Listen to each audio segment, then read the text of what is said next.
Welcome, guys, to Chill Zone. It's another week, and we are back in the podcast room giving you guys another episode of your daily intake of our bullshit in the Weekly. life of of I Autobot think your Dad insurance and fucking Cranky cracky. Bus Driver. Today we've got a special guest, Parnsy, so stay tuned, and we'll be right back with you. Hit the tunes, Optimus Prime. No. Alrighty, enough of that shit. Let's get into it. We've got another hour. Dive into what we have as a cracker lineup today, because we have not just my best mate Parnsy on the line, but my brother from another mother, from And the another hood, country. from the hood you could not enter as a child. Parnsy 91, thank you for joining the Chill Zone. Thank you for joining another Thanks, week. mate.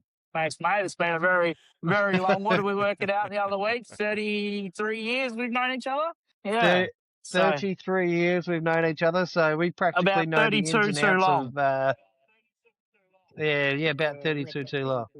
Yeah, And Cranky's style, he's in another state altogether. I was in another country altogether in those days. Mm. You were in South Africa. I might as well as I be in was in another country. South Africa. Yes, South lovely. Africa. Lekker, bro.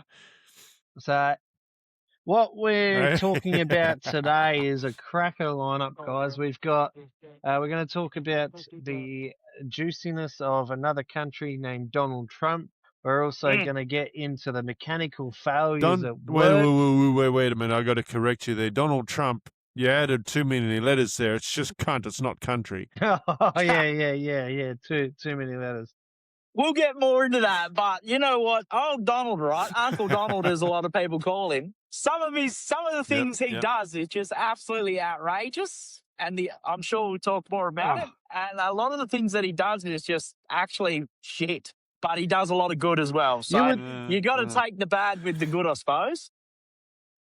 You do. As I've said to Swagman, and I've said many times on this podcast, I don't like him, but I respect him because he does what he says he's going to do. And yes, sure, that's what I like. might be the most whacked out shit you've ever heard, but he does it. Yeah. Yes. 100%. And I tell you what, it's actually changed the way people are looking at our political stance here in Australia. So I'll give you some figures on how that looks at the moment. So obviously people, in Australia have now started to wake up to the bullshit that's going on, how our Prime Minister has reacted to Donald Trump's actions, I guess, in a way, to the point where it's started to play a toll on how people are looking at Anthony Albanese going, what the fuck are you doing to react to this? And watching him not react or do anything when shit happens in our country affected because of Donald Trump.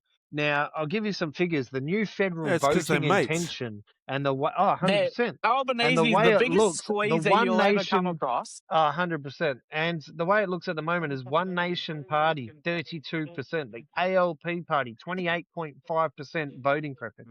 Liberal National Party, 16.5%. The Greens, 11.5%. Other parties, 11.5%. When it comes to the two-party preferred, people are looking at the ALP at 55%, the LNP as 45%. Now, if you're looking at ALP versus One Nation, it's still showing as ALP 51% and One Nation Party 49%. But if you look at it as a LNP, so the Liberal National Party versus One Nation Party, it's 51% and 49%. So Liberals will now favour One Nation in federal and state elections. So we could see here, and I think what's going to happen is Pauline Hanson is going to step down, and she's going to run in the next election, which I believe is 2027, I believe is our next federal election. I could be wrong on that, but I'm pretty sure it is 2027 before the federal election. And a little bit of news that you're going to like about that, Swagman. Oh, yeah? Let's go. Give it to us. By the time the next election comes around, I will be allowed to vote. You've decided to vote? Yes. I'm not kidding you. I'm going for citizenship at the end of the year. Hey, nice. Good man, You'll be killing it. Beautiful.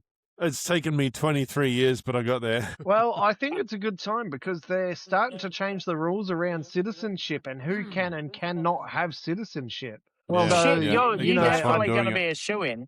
You're going to be a shoo-in because you can speak the language and whatever. They're letting anyone take it now and Yeah, get but it. So you might as well no. get So on the bandwagon. they could still very much turn around and not give him citizenship. So they could say, Yeah, no, that's you're not having ridiculous. citizenship. You're not becoming a citizen. And he could have a house. He could have a job. He could have everything. But what the government now is saying is we want to reduce the amount of citizens that we're handing out to. And Sarah obviously had a good time when she went for her citizenship. We didn't have any of this crap going on. Surely we could stop intake on the bloody Indian truck drivers. That'd be fantastic. Well, because they can't even do any. They can't reverse the truck. That's for certain. But I know a lot of the young times ones I've can't, watched but them. I'll speak up for the older ones. Some of the ones that have been in the industry for 40 years, they're actually pretty good. But yeah, you're right. The younger ones are kind of fucked. Correct. Yeah. Like we've got very key we've got a truck driver, and he works for Miller. You might know of them. They're a cold storage group over in East, and he comes Miller's into cold storage. he comes into our industrial area, and he'll quite often come over to our offices while we're in the yard and go, "Hey, hello, buddy, can you please back my trailer? I don't know how to back it." And he's just driven from Victoria or like it's fair income, and he's asking us, and he's got a road train. Listen. It's a road train. That's a little bit different. I was going to say if it's a semi, I'm pretty sure the rule is the bigger the trailer, the easier it is to reverse, right? Correct. 100%. But a road train might be a little bit different. The thing is, the road that he's got to back it up is dead straight. Dead straight. You just got to keep when you're backing a road train, you've got your lead trailer and your dog, right? So your dog trailer's your rear trailer. Yep. So whenever you're backing multiple trailers, you just pretend you're in the prime mover. You move your back one, so you pretend you're in the trailer. That's how you back a dog. How you back the dog trailer. So it takes a little bit of getting used to it, but you can do it. Sorry, gents, I'm going to have to turn my camera off because it's a bit hard to use one hand in this machine. You're all good, mate. All right, I'll be still listening, but audio only. Audio only. I'll have to come on. This is when the dick comes out. Yes, it does. No, definitely not. But we'll definitely. I'm naked right now. That's how quick I am. No, it definitely. Full disclosure, he is not naked. Yes. When it comes to like truck driving, all that high vis was just Velcro, like the stripper's clothes. You know it. But when it comes to like all the immigration and all that stuff, I'm all for it if they want to come here and assimilate. If they come here and they say we'll use it because it's a commonly talked about term. The guys from like the Middle East and stuff. Hey, cool. You're a religion. You're a Muslim. That's fine. Not a problem. I've got quite a few mates that are actually Muslim. And they are the nicest people you'll ever come across. But even they say the ones who come here and they come here and they're all about bringing Shari law and all that crap in. They are the ones that have got the wrong idea, the wrong approach. You want to come to Australia, you come. Fine, by all means. I'll give you a beer and sit out the back and light the fire and we'll talk shit. But don't come here and burn our flag and talk shit and try to change our country's values and the way we operate to make it like your old 100%. Country. You left that country for a reason. You know what I mean? Like, and that's what they fail to understand. You left that country because you were not enjoying it. You left it because you were They left a war zone. Exactly. They left a war zone to come join a more peaceful, enjoyment, quieter life, and yet they try to bring their culture into Australia. Hey, and Corey, some of them they have the wrong intention altogether. That's not the culture. Bring the culture by all means, but don't bring 100%. The mentality. The mentality of their culture. Yes, bring your culture. I'm a big fan of multicultural shit. I'm a massive foodie, Corey. You know me. I love cooking. I love 100%. Eating good food. I'm not fat for a reason, you know. But I really do enjoy the multicultural food. But doesn't mean that you can bring your bullshit with it, you know? I'm all about it. Bring the culture, leave the bullshit. Look, I grew up in South Africa, right? Over in Cape Town. Some of the greatest cuisine the world's ever seen. No, that too. But I was going to say that there's a high population of Muslims there. And don't tell me on the 10th of September 2001 that they didn't cry as well. They did. Yeah. Yeah. They didn't want that Because shit. no, nobody wants it because it tards everyone with the same brush. You know what I mean? Like, there is good and bad in everyone. I'm not racist at all, but I'm telling you now, I've heard some of the most wildest, outlandish, racist jokes from the people of that origin, you know? And you laugh. But the whole idea of it is there's good and bad in everyone. It doesn't matter if you're black, white, yellow, whatever you want to call it. There's good and bad in everyone. Yep. It's not the race, it's the person. Exactly. And yeah, exactly. I've got, and the mentality that they've got, their upbringing. well, it's not really the upbringing because the way the world works now, everyone's about, oh, let's break the cycle, let's break the cycle. The only way you're going to break that cycle is by generational. It's not one generation can change a whole lifetime of generational stuff. You've got to start putting your foot in the right steps, showing your children, no, we're not doing that anymore. We're going to be who we are, have our core values, have our core morals, but still be like normal, you know, be polite. You know, normal is a stupid word because tell me what you define, what's the definition of normal? You know what I mean? It's a stupid word. Well, realistically, in all cases, Australia is built on a massive multicultural platform, right? We've got that many people here from those different are the people cultures. who built the country. 100%. You look at America. That place there, I know it sounds terrible and stuff. It was built on slavery and Chinese and all that stuff. Look at that now. They're fully in America. You can say, I'm proud to be an American. I'm here. I'm bloody sitting back in my house. You know, I'm proud. You can't say you're proud to be an Australian nowadays if you're white descent. You go to, because then you get called a racist. You go to Cooma, right? I don't know if you know Cooma. It's a small town here in New South Wales. It used to be the base camp for the Snowy Hydro scheme, the greatest engineering feat of Australian history, right? Yep. I grew up in that town. So you're telling me the rabbit-proof fence wasn't the Australian engineering thing? Oh, crap. Sorry, Craig. I mean, maybe, okay, I'll say one of, okay? And the rabbit-proof fence was built to keep the Huns out, just so you know. But the rabbit-proof fence needs some maintenance work. So I've recently been down the rabbit-proof fence. You're not allowed to. Just a few months ago, actually. Me and my mate were going down the rabbit-proof fence, and we found bloody holes around it. You're coming off topic, Corey. Corey, come off topic. I digress. Yes. Right. You go to Cooma, there are flags from 52 different countries lining the main street. And those are all the countries that sent people to work on the Snowy Hydro scheme. Yeah. That's awesome. This country was built on multiculturalism. Well, you think we had Australian engineers on the Sydney Opera House? No, we had scientists and engineers from everywhere.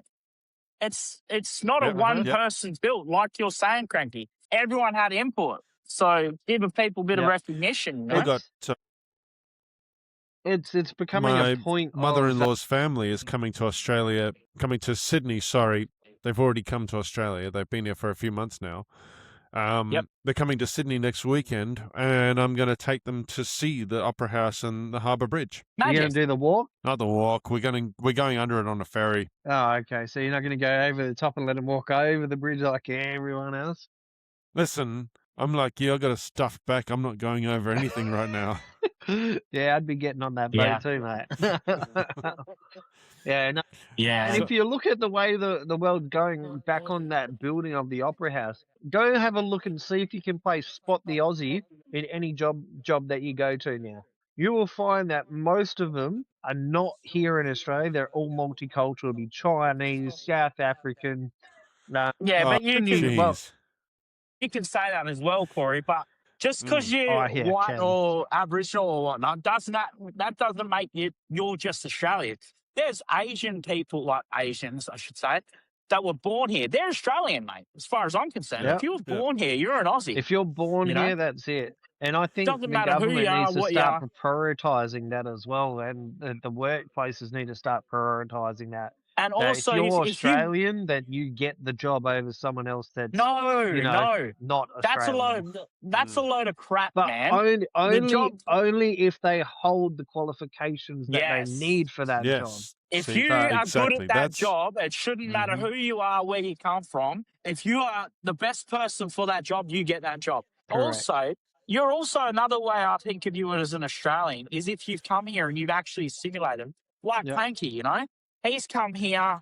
He's what, 23 years you said you've been here? 23 years, that's right. And now you're taking the plunge to be an Australian citizen. As far as I'm concerned, mate, you're an Aussie. That thing is just a piece of paper. Cheers, But my bro. The problem is, buddy, everything these days is all about piece of paper. I know. Yeah. And that's the worst thing about it is you can, and they've just recently had this on a current affair, I think about 3 to 6 months ago, where I think it was a bust in India because all they were doing was handing out diplomas and doctorates to be doctors in Australia. They were forged documents. These people hadn't even gone through the training, hadn't done any of the paperwork. All it is a piece of paper, a tick and flick. Oh, yep, here you go, mate. And that's the way some tickets are done these days. But that's all corruption, man. It's That's all corruption. And you've got to be able to prove yourself. There needs to be some sort of pre-check when it comes to these pieces of paper. Like there needs to be but the way the world is now, you don't have to prove nothing. Yeah, because they have to prove you wrong. Yeah, I've got no idea how I managed to get a truck license, but I did. Because you can drive. That's the difference. Who said that? You've never been in a car with me. You don't know if I can drive or not. It's common sense. You drive more a or bus, less. so if you can drive a bus, it's common sense you can drive, and you still got the job after all this time. In 8 months, I've had 2 accidents in the bus, so you better shut up. Oh, Jesus. Shit, 2 accidents? Jesus. Both your fault? Yeah, no, nothing serious.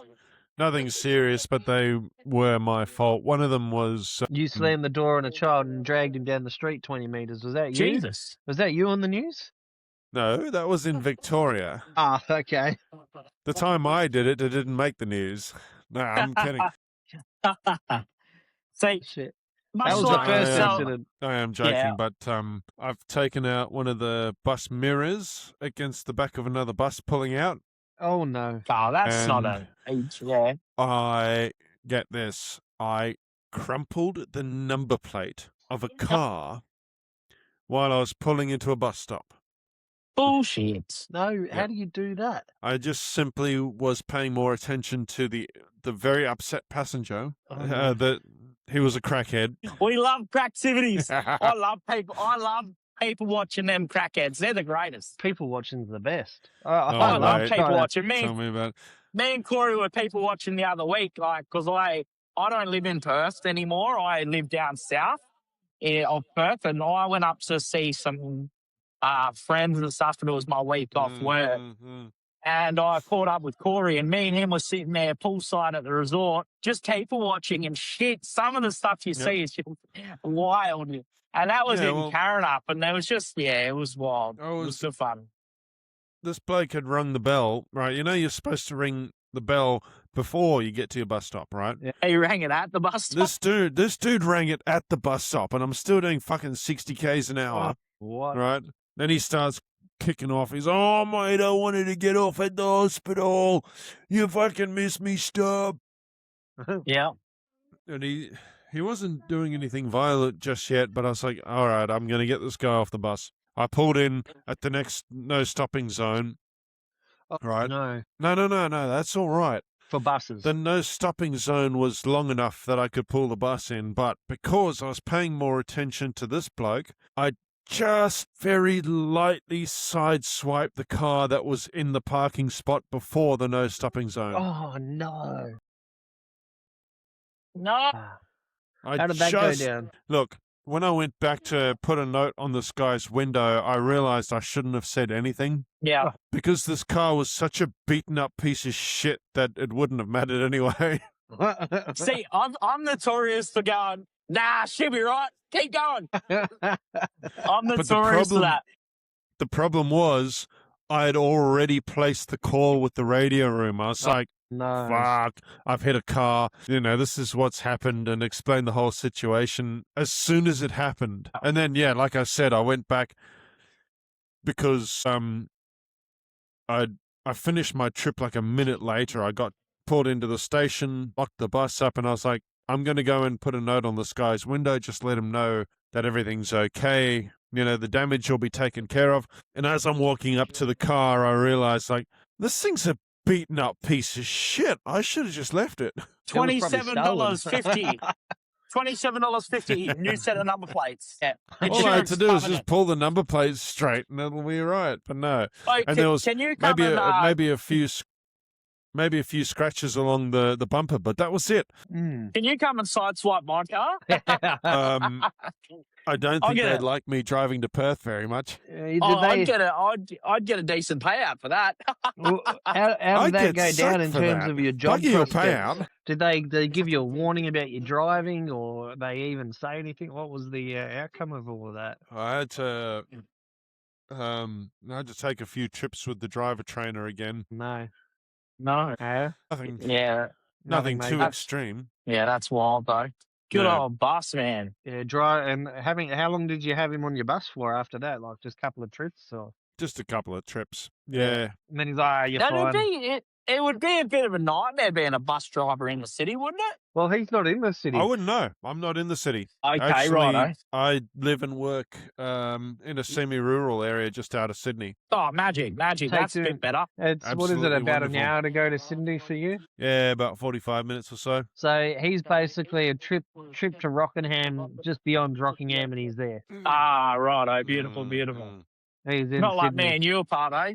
We're in WA. Like I'm right at the 4-hour trip to bloody Albany. I'm right at the bottom, the furthest part, the lowest part in WA. I live right next door to. But you know what's funny about that? I don't mind doing a 4-hour trip, but Cranky's like, "Oh fuck, man, I've got to drive an hour into Sydney." I'm like, "Dude, I'm 4 hours. I'm 2 hours going to the farm. I'm 4 hours to Albany. I'm an hour from Perth.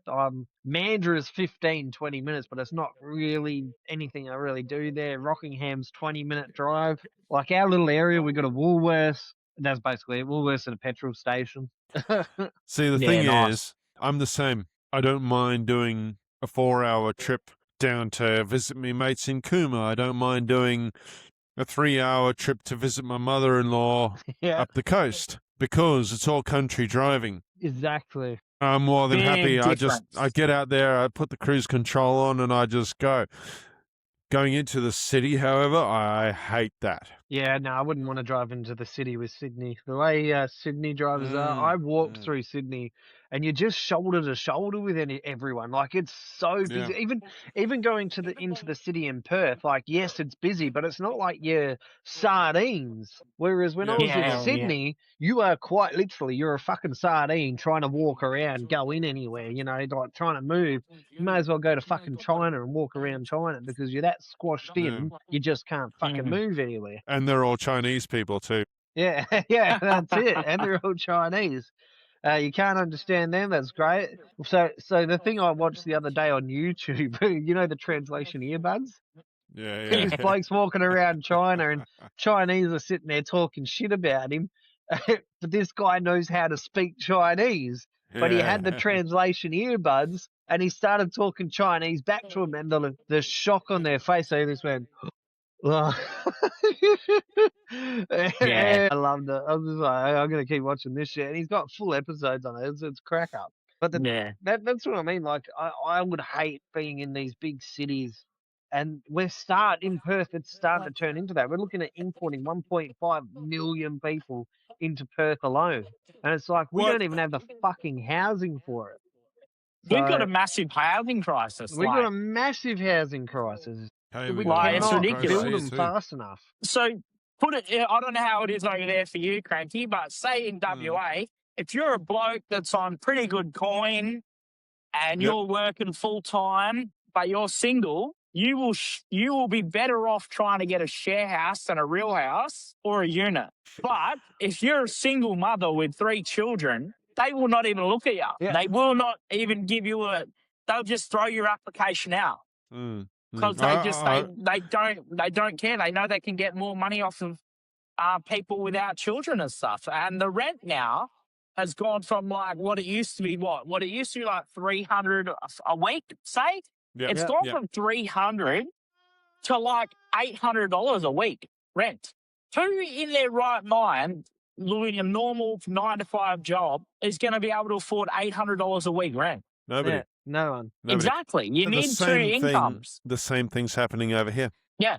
Like my sister, she lives in Toowoomba in Queensland, right? And she's saying to me, the housing over there is ridiculous as well. So it's not just a state thing; it's a whole nation thing. It is. We're all struggling. Why? Because the mentality is these people, they're all moving into the cities. And so everyone's going, oh, well, it's cheaper out in the country. Yeah. Well, how's and this? So you you can get go these and people buy that are moving out of the cities to make, they're making space for the people that are moving into the cities. What? And then at the same time, it's driving up the prices for the country towns as well as the cities. Well, you can still now go into like 3 hours out of Perth now, for example. So you're pretty rural, right? 3 hours out of Perth is quite rural here in WA. We're quite a big country, quite a large state, right? So that there, you can still pick up a house for under 50 grand. Yeah. Where's this again? Still, just out of anywhere about in the like wheat belt region or Great Southern or stuff like that, you can get a house for under $50,000 with a big shed. Sure, they're older houses, but you can get them for under 50 grand. And smaller blocks. Well, Swagman, guess who's moving to Western Australia next week? Well, they're about the blocks that you're looking at in, like, for one place in Beacon, you look at an acre block, with a big shed on it, a nice 4x2, but it's not a brand new one. But it's these like are an older also style. areas that are not heavily populated. These are areas where there is nothing for the fucking Oh, no, miles. Beacon's pretty good. You've got an IGA. You've got an IGA Yeah. and you've got a petrol station, and basically you might have a you've got community pubs pool and and stuff a community centre and a pub here and a pub there. But but it's Corey, very they're making these community. areas now. All the shires and all that now are starting to make areas little mini hubs. Yeah, so it is like a little mini hub. I went out to Noanga up for work one time. They had better facilities at an RSL that was better than anyone that I've seen in Perth. Yeah. Yeah. Brand new pools, RSL brand new know how to spend their money sporting wisely. complex. Yeah. But this wasn't nothing to do with the RSL. This was to do with the Shire. And they put all this money into get the tab good to revamp shires. it. Yep. Back you in a get sec, good fellas. shires and then you get really crappy shires. But the shires that are really good and they're in touch with the community and do what the community want, they strive more because they never want to leave. It's when... Yeah, but they're small shires, man. Yeah, these are like very all small shires, yeah. So the place where I went to, Narrabeen, right? That place there, you can still buy a property there right in town, literally across the road from the shop for 70 grand, man, on 2 acres. Grand. On 2 acres with a big shed and 4x2. Yeah, that's Sure, the insane. house isn't brand new, but it's an older house, but they're still cracker, you know? Yeah, it But still 70 works. grand, man, on an acre, you're laughing. As long as it works, it works. Yeah, and it's just there's not so much, like the schooling and stuff is a lot harder out there because it's district schools. So it's like K to 12. It's not like city schools. And most of the people send their children into ag college for high school anyway. They let them do the primary school in a small town, and then they send them off for ag college. Yeah. Why don't use them? So everybody, I'm taking mate. over the stage. And the dishwasher just didn't dissolve the, the little cubes you get to put in the dishwasher. Yeah, the tablet. Yeah, well, I use like a dissolvable pad thing that you get. It's from. Let me grab the packet. It's from called Lucent Globe. And it's dishwasher deep clean shine, and they're like little pads, fold up, put in there, and then dissolve instantly with water. It's better than the fucking cube shit you get from Woolworths and all that. Well, I just gone to fucking pull out because I was going to start prepping dinner and realised that the cube hadn't dissolved, so they haven't been washed. It's been hot washed with water. So I've just I'm back. Hey, all right. Let's stop talking about dishwashers. That's boring. Let's move on to some cool topics. Come on, Cranky, let's go. Yeah, all right. Well, we're going to start going into failures at fucking workplaces, mechanical failures. Well, we're halfway through the episode and we finally started getting into the topic you wanted to talk about. It's finally getting exactly. into it. That's what I was saying. I thought I'd just let you go with it. Moving on. Well, that's what... Hold on a minute. That's what the show is all about, isn't it? That's why it's the chill zone. That's why it's the chill zone. We don't really have a structure. Script, but do we follow it? But sometimes, we let the conversation go where it wants to go. Pretty much, yeah. Yes. Free That's the way flowing. we do things. Yeah. Yeah, that's the way we run things over here. It's just free flow, let it run the way it's going to run. Exactly. So, well, Parnsy's disappeared and now he's back. So I want to get into mechanical failures. We've gone down the political stage. We've talked about Trump. Mechanical failures. Yep. Now, We can hear you. this was my last job I was on, and as Parnsy will know, I take pride in my job. Like I won't sit there if my machine's not working to the way it's meant to be working. I'll call up and say the machine's fucked. Either get it fixed or this job can't be done because I'm not going to do it twice. You do it once and you do it properly the first time, and if your machine's not doing it right the first time, then there's a fucking problem somewhere down the line. Now, my situation was, and no, so the one He's no, hold on. He's going somewhere with this. All of this. Oh, Cranky dropped out. So Cranky's oh no. We've lost he's back. Is Cranky back? Cranky stopped record. Yeah, no, you're back, but you stopped. He's gone. Okay, guys. We'll just wait a sec, and then hopefully he'll come back. Luckily, I'm the one that hit record, so hopefully he'll be able to rejoin us. But I think someone's pulled the Wi-Fi cord. But I'll get into my story anyway. So he's gone. So I was on a mine site, and I don't know what happened. No, he's not. I was on a mine site. He's back. I was on on a mine site, right, and I was on my water cart. Hold on a second. All of this is leading up to a joke about the fact that I sent him a photo of my own tire with a screw hanging out of it the other day. Yes. Well, there's that as well. It's coming. What happened on my site was we were at the point. I was on a really good truck. I had the 8-wheeler truck, and the 8-wheeler was working great up until some point. The pump just stopped putting out the water. Like the pump just fucked up completely. And when shit goes, something failed with the pump. It was the 8-wheeler. It was a great truck. Basically, all they had to do was replace the sprayer, and the pump would have started working again. Well, the pump that they brought out didn't fucking work, so they took the whole truck off site, and they drove back a 6-wheeler truck. I was like, fine, whatever, 6-wheeler. It just means I've got to go over it twice, but that's fine. And that's just to soak the water in. Well, guess what? Same fucking issue with the 6-wheeler comes across. Filled up the truck, and I started doing my line down at Area C on the mine site. And the water it wasn't heavy. Like the pressure just wasn't enough to pierce the fucking ground. Yeah. You're talking hot degree day. Fucking, we're going mid-40s to early 50s.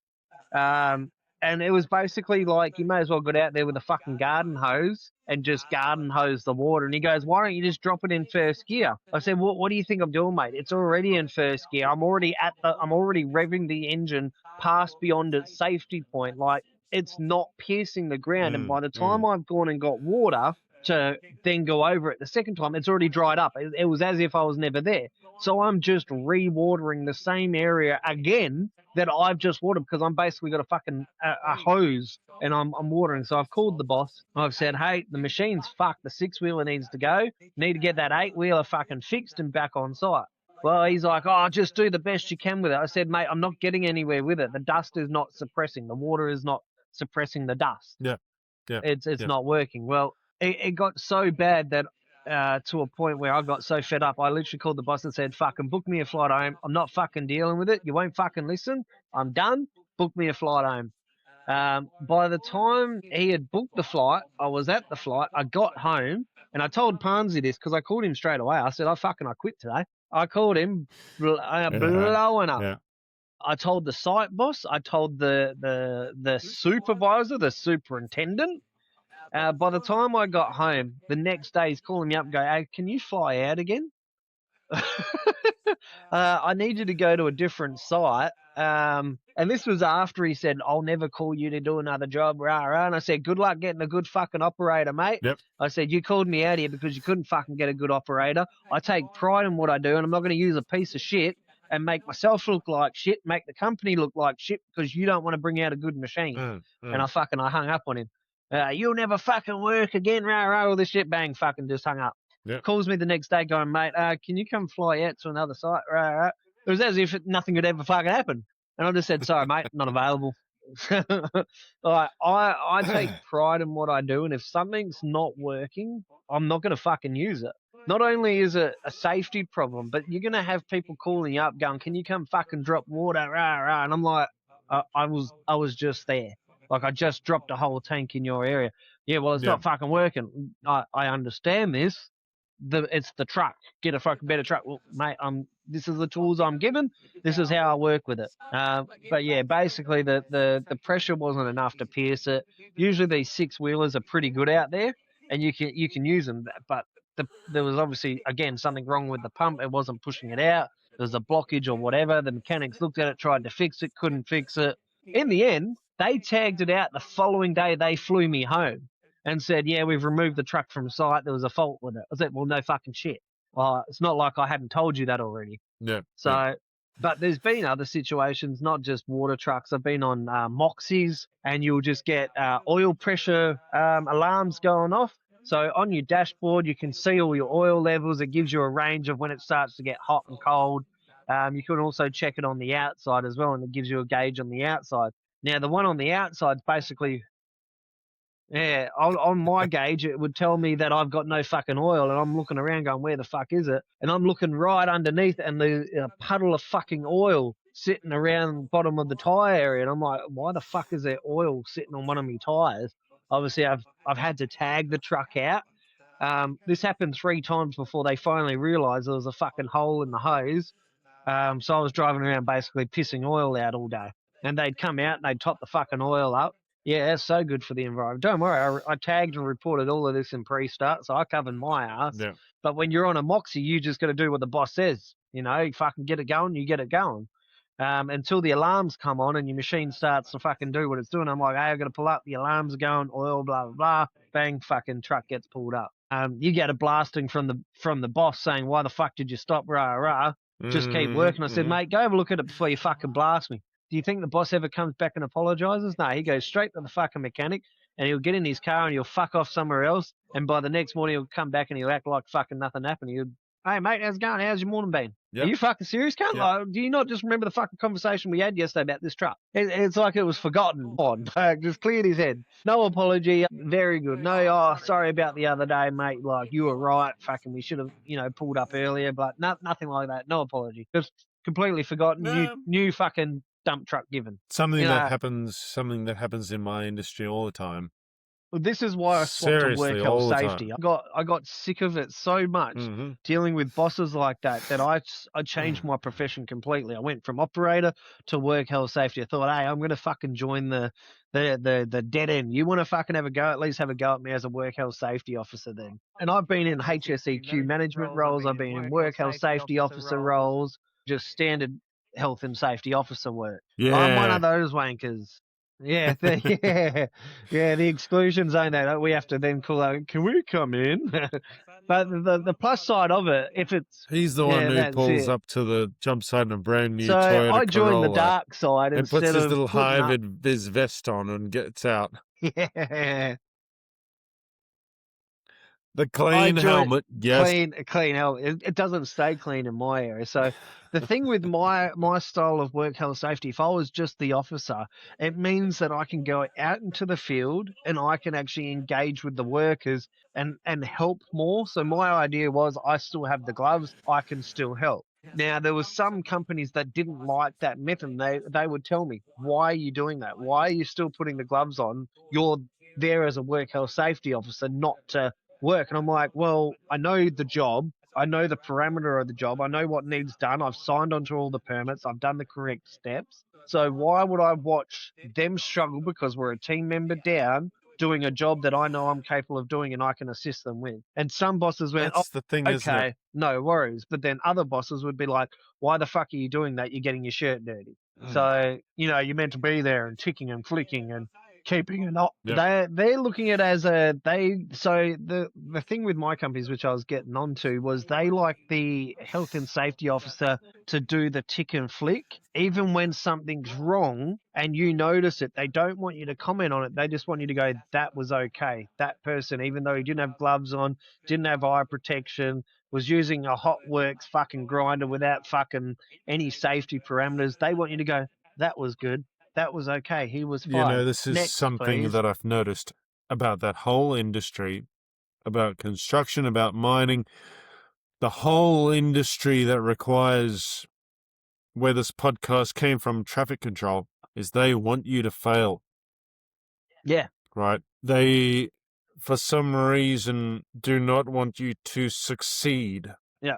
It's like if you become successful at your job, it looks bad for them. They just want you to fit in at the right height that they need you to be and fit into the box they want you to be at. Exactly. And they want They're gonna a yes person, not a person that raises the ongoing issues. My job was, I'm not going to do what you tell me to do. I'm going to do what's done, that's meant to be written here in your own policy. That's what I'm going to follow, because that's what your policy says, not what you're verbally telling me that would see me in a law of court, get my ass railed, and you backing up over me and then driving forward again, because I know if we went to court over this matter, you're going to protect yourself and the company and say, we never told him to do that. So why would I go against your own policy? That's one of the reasons I left the industry, honestly. Yeah. Because it's so bad now. They're always out to sack someone.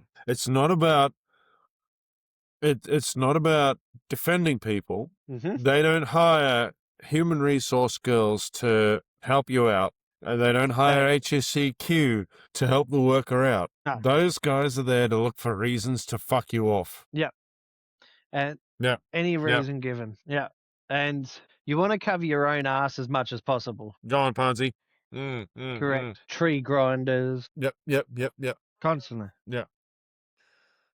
Home Depot. Yeah. And you've got the mechanical mind, though, Parnsy, which is different. Like, you've actually got that mechanical understanding of things. You've had the time in your past. How can I word this? In your past, you've had the time to really hone in on those skills. Yeah. No, I mean, which out of the three of us hasn't had that? Yeah, me. I am not mechanically minded. I call Parnsy and go, fuck, how do I fix this? But you see, the thing is, you still do that. Yeah, I'll ring Parnsy if I've got an issue. Yeah. I'm sure it was a party. Absolutely fantastic time you had. Yep. Well, that right there is a red flag. Yep. Yep. Well, that's because it comes from Italy. Never trust an Italian mechanic. Yep. I know how it is when you don't have the proper tools. Yeah. Oh, yeah. Okay. Fuck. Yeah. that took about what, 2 days? 2.5 days. But the important question is, how many beers did you go through while you're doing it? 0. Oh, Parnsy's dropped out again. Yeah. Damn. Hey, Parnsy, you're going to have to tell that part again. You dropped out. I reckon Riverside will pick it up. Hey, you were just dropping out, that's all. You're back now. Double jacks, that's the one. That is the only way. How many times I've done mechanical work while I'm on the old double jacks, I can't even begin to tell you the answer to that question. It gets to a point where you go, this is a tomorrow job. That's what I did with the tyre. Yeah. So your tyre was we'll do it tomorrow. It is. I mean, Parnsy, you still with us? We've lost Parnsy. He's gone. Alrighty. Yeah, I know what's happened with him. We'll wait for him to come back. He's just probably trying to sort shit. Yeah, so it gets to a point where some of these jobs you just like, you can do as many pre-starts as you like. You can do as many warnings to your boss as you like about certain situations when it comes to even like Parnsy's situation. Constant breakdowns. And I've heard stories from where he's pre-warned the boss about situations, but his boss goes, should be right, keep going. But then it gets worse and worse until it breaks. But basically, keep driving it until it breaks. That's what I get told. Parnsy's been told the same. Keep driving until she breaks. So that's what happens. Well, I can tell you this much, though. Your situation, what did you do? You ran over a fucking I just went over screw. Over a screw or something like that. I don't know. It's still in the tyre. The tyre's still holding pressure, so I'll worry about it tomorrow. It's a tomorrow problem. It's a tomorrow problem, even though on Friday it was a tomorrow problem as well.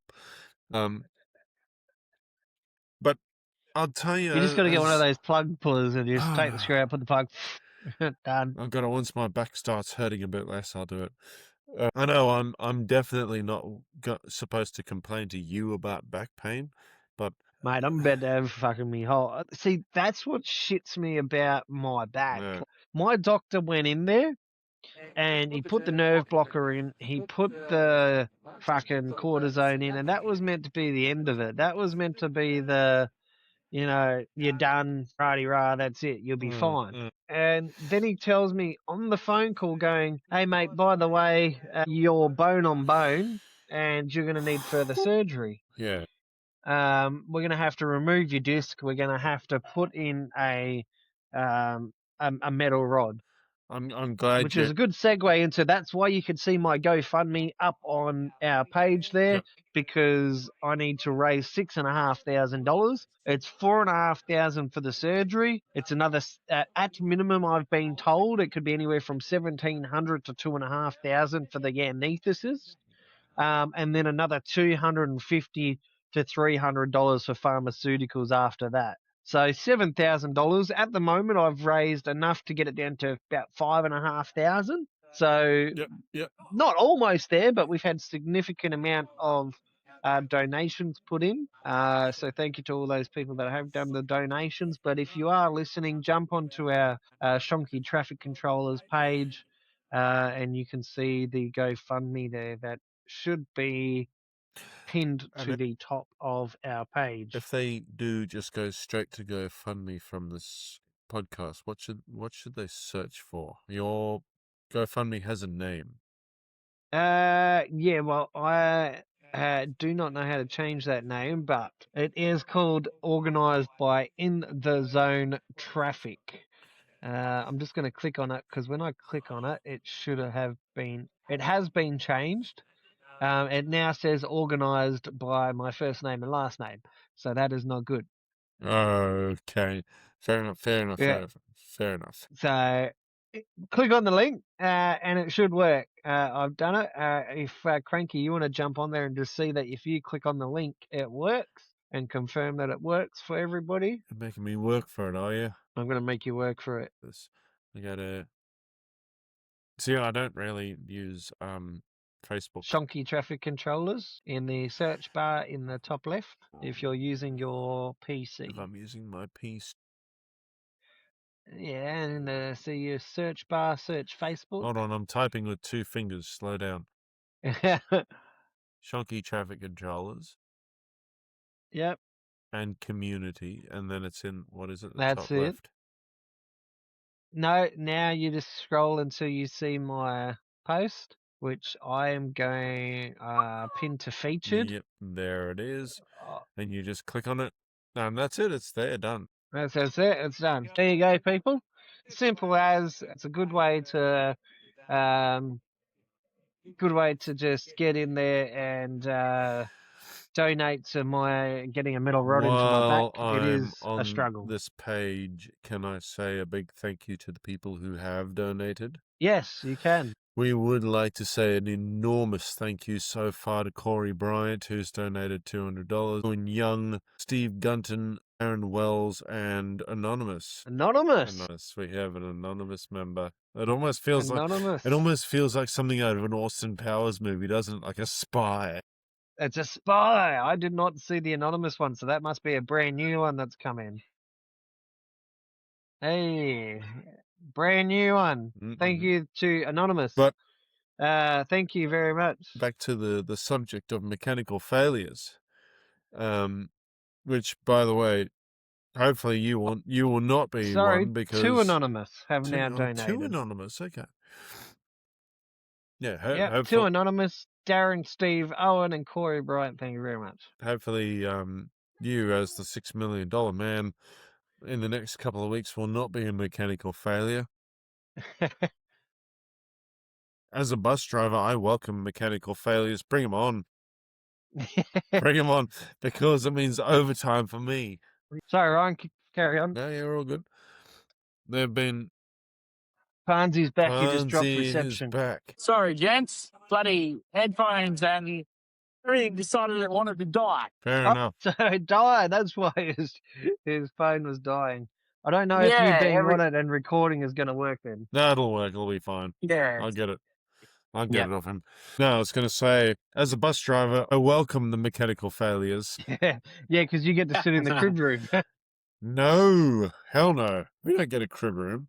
If the Oh, bus breaks down, I just sit wherever it breaks down. the crib room But of your bus, the crib bus. the crib bus, that's right. Yeah, the crib bus. But I call in the radio room. They send out another bus to pick up all the passengers. And I just sit in the bus for an hour and wait for the mechanic to arrive. That's it. Alrighty, guys, we've hit our 1 hour mark. I want to give a big shout out to Caravan Kings, which is Corey Bryant. I've just looked up. He is the owner of Caravan Kings. So thank you very much for your donation, Corey Bryant. I knew I recognised that name somewhere. Owen Young, thank you. Thank you to everyone that donated. Shout out to all our sponsors who Aussie Power, where you can get all your great water bottles from, who also ran a competition on our page, to which we will be running another competition really soon. We will be doing a giveaway, so watch this space. Watch this. Are we space. allowed It to is a enter very ourselves, good giveaway. or This will Of be a course thing you're that allowed to I cannot enter Parnsy. and Cranky cannot enter, but Parnsy, of course, you can enter. This is going to be, what is the prize going to be? Have we even... What we will be doing is putting out a code word in an episode, and then a few episodes later, we will be running the actual competition. Yeah, there we go. So we're going to get people paying attention to the episodes, to each podcast, and that's going to be is where your reward will come from. And the reward being? The reward being possibly a 1 or 2 liter water bottle. That's not happening. Yeah, it's an all expenses paid trip flights to Bali. No, it's not. No, it's just going to be a 1 or 2 liter water bottle from Aussie Power. And if you're lucky enough, we will see if we can get your name engraved on it. It is something that the engraving side we're still trying to figure out, but either way, you'll have a 1 or 2 liter water bottle. And the engraving side will happen. It's the size of the water bottle that we got to figure out first. Yes, that is it. Why? Frankly, because we're paying for it out of my pocket, and I am broke. Yeah. We are not cash flow happy podcast. Everything does come out of our own pockets. So anything you can do to help, and by helping us, you can donate to through On Track Meals and using our code word in the zone 10 at the checkout. And that way you are helping us and you're helping On Track Meals get all your camping supply foods from On Track Meals. Great food. We wouldn't be boasting about it if we haven't or don't use the product ourselves. We do on a daily basis. We certainly do. We continue to use it. It's great for camping. I used it in my last trip down to Albany. I even told Parnsy, I've got me On Track Meals. It's fine. We've already eaten dinner. He's like, come have a feed with me. Yep. I'm like, no, we've got it sorted. They are great meals, so go check them out, ontrackmeals.com. Is it .com.au or is it just .com? I think it's .com. .com.au/in the zone. In the zone. And if you can't remember in the zone, just remember it at the checkout to get your 10% discount. Yep, in the zone 10. That's all capitals and the numbers 10.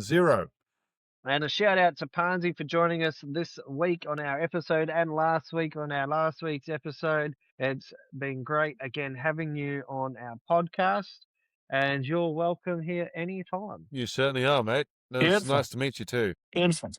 Yeah, you too, mate. Maybe we can All right, next guys. time I can actually be in a better internet service. He's dropped out again. I love how his phone. Maybe next time. Next time, just dropped out. It's all good. You dropped out again, Parnsy, and he's gone again. He's gone for good. Anyway, all right, guys, that'll do us. We're gonna see you next week, and take it easy. Enjoy. I'm gonna leave you with some music. Autobot that out. Wait a minute, music. Am I supposed to line that up or you? Oh, you are. All right, I reckon that'll do us. Good night, everyone. Good night. Take it easy.